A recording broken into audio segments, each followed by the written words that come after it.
Hello, and welcome to my next video. It's called Unusual and Freaky E. Well, I was playing around with the idea of what E is, and I came up with a very cool and important expression. So let's actually go to it. What is E?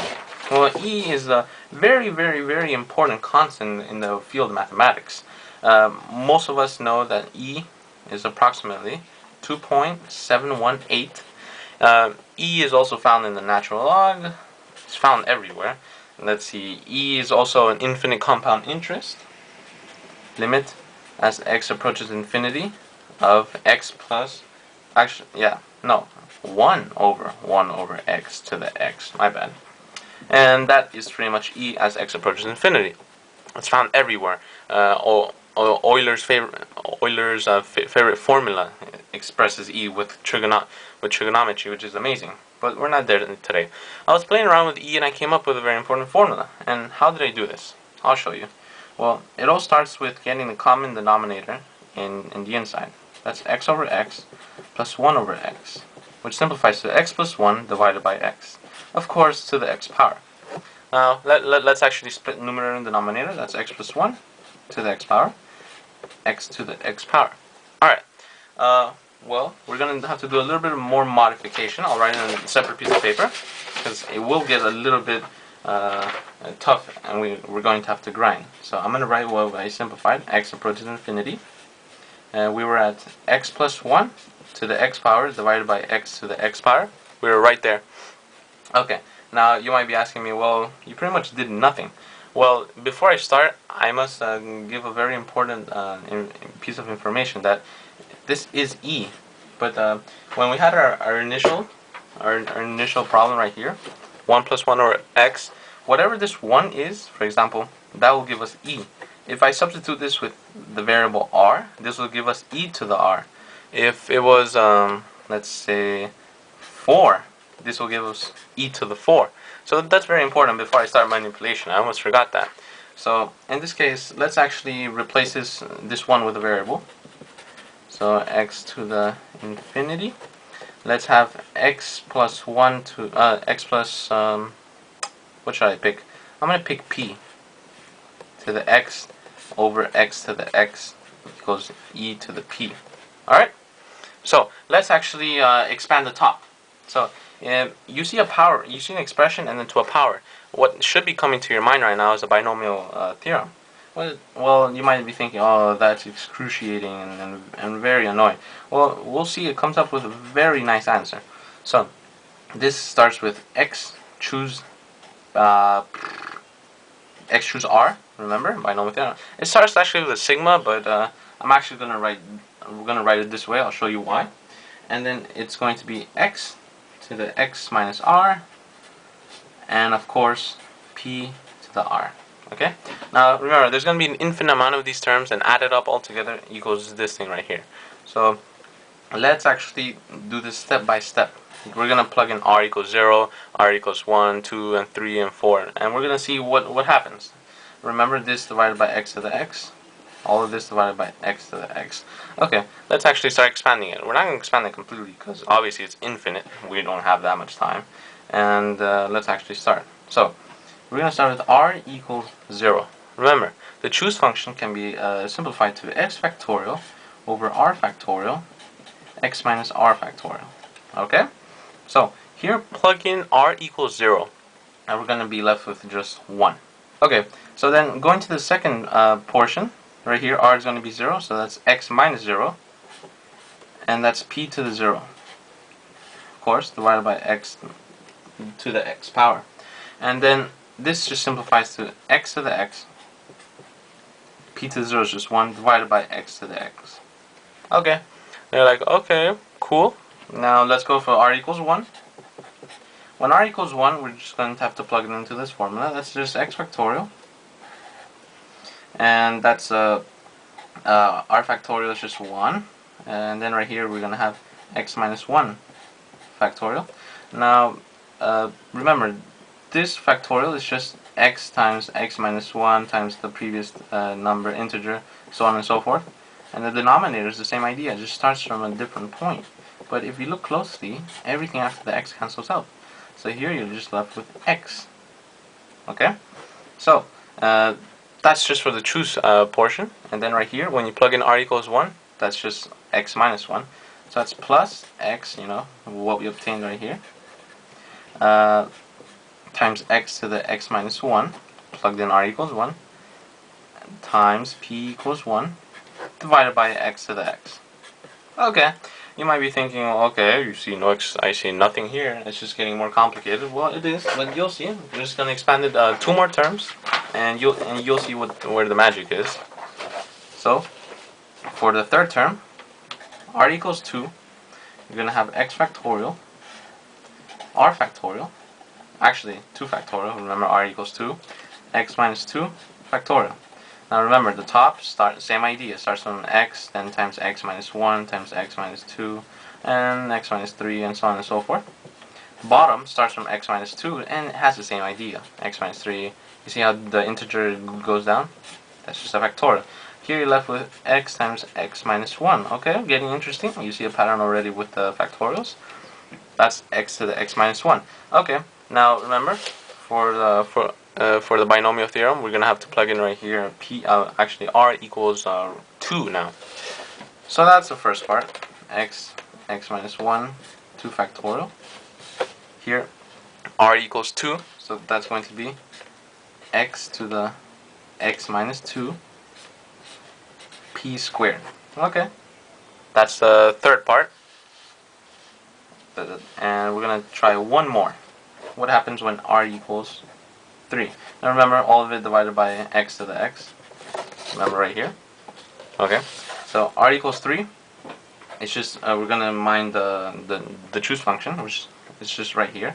X factorial, 3 factorial, x minus 3 factorial. Same idea. If you saw the pattern already, you know that this will simplify to x times x minus 1 times the next part of the pattern. It's going to keep on going.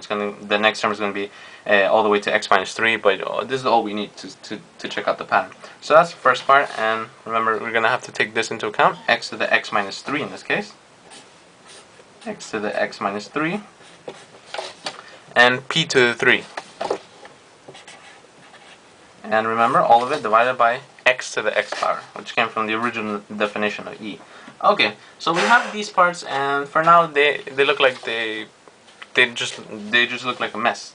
Well, let's actually simplify this. I'm going to get a separate piece of paper, and let's actually start. When we had r equals 0, we had x to the x divided by x to the x.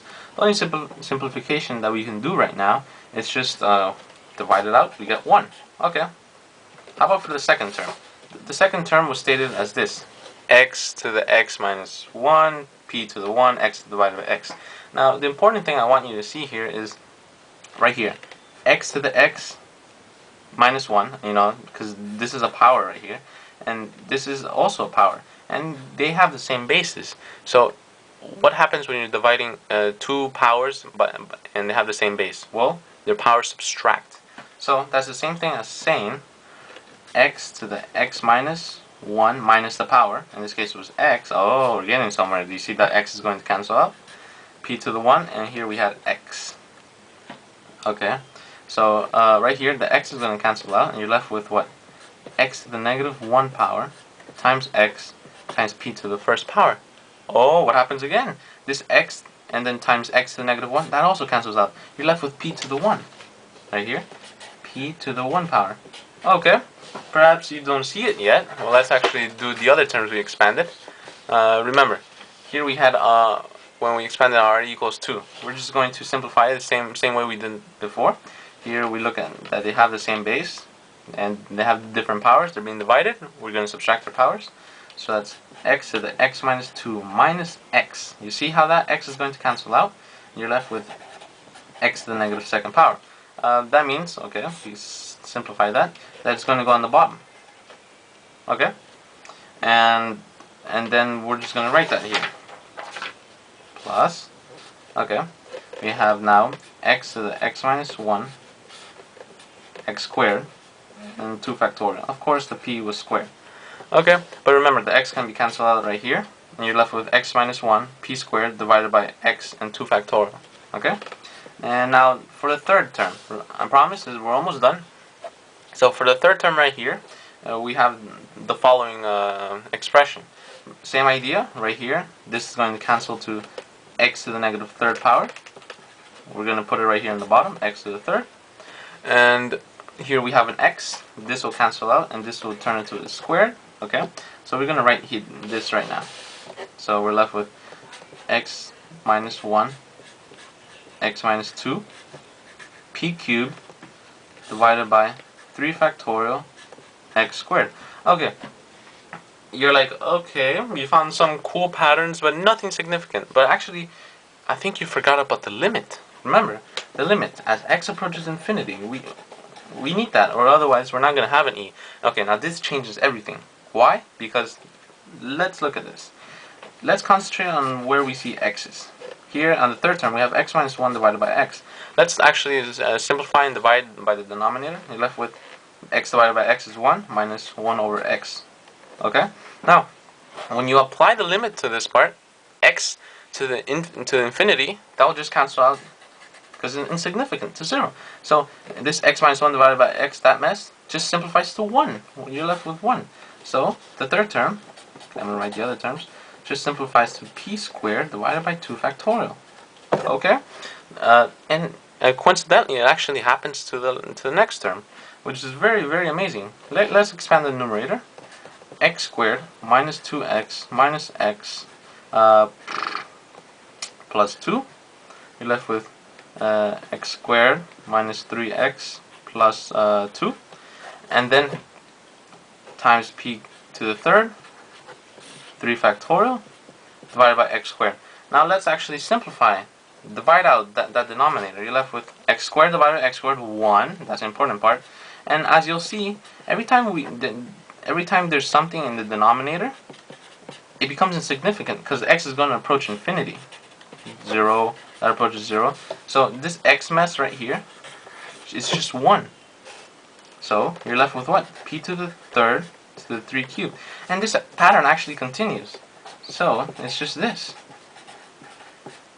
Now, if you haven't taken Calculus 2 or you don't have any knowledge about the Taylor series, you're not going to see this. But if you do, it should be slapping you in the face. But I can also show you what connection it has to E. Now remember how I explained that this P comes from when I first explained the limit definition. I said it was important because P determines what the power to the E is. Well, for example, if right here, if P was if P equals 1 right here, that's e to the 1. If P equals 2, that's e to the 2, so on and so forth. Okay, so what if we're interested only in P equals 1? So we can find what e to the 1 is, right?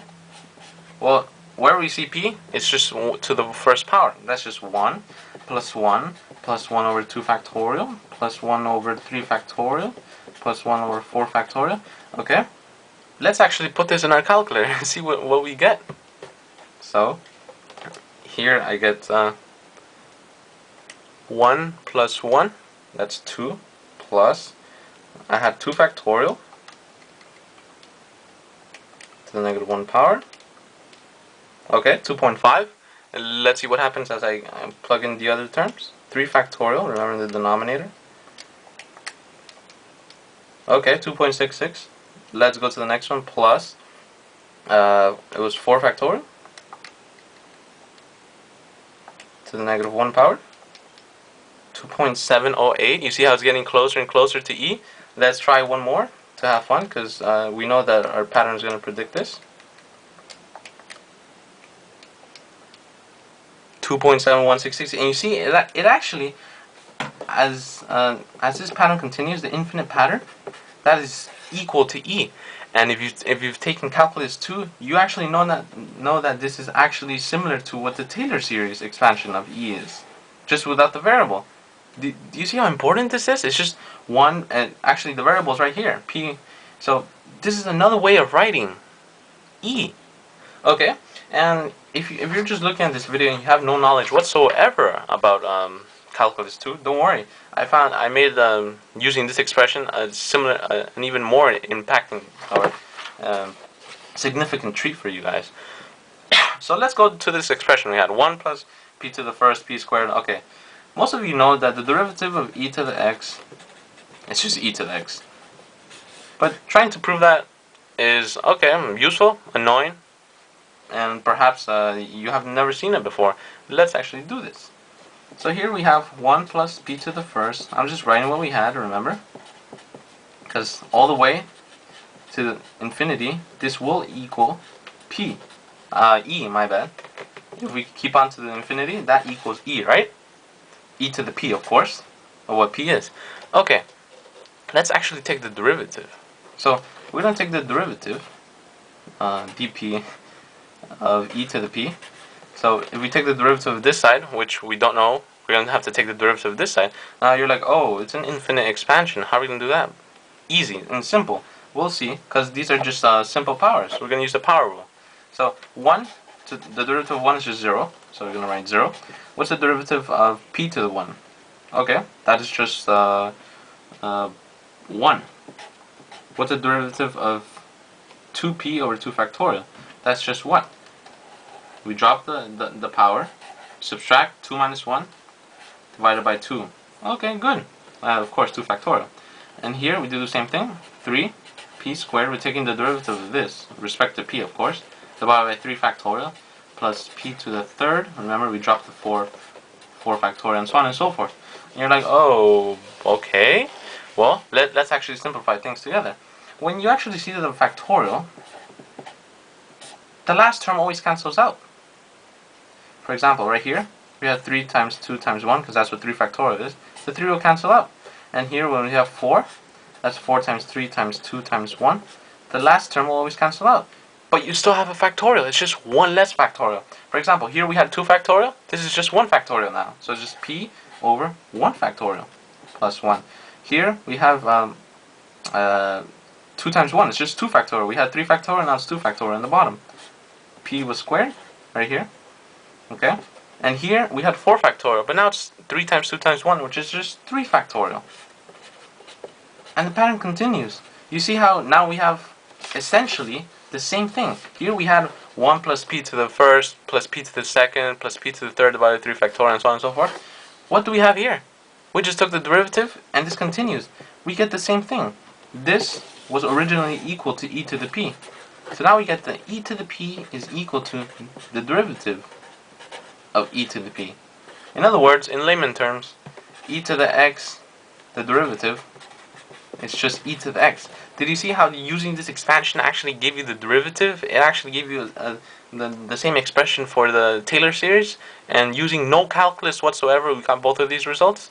Wow, that impressed me, and it should impress you.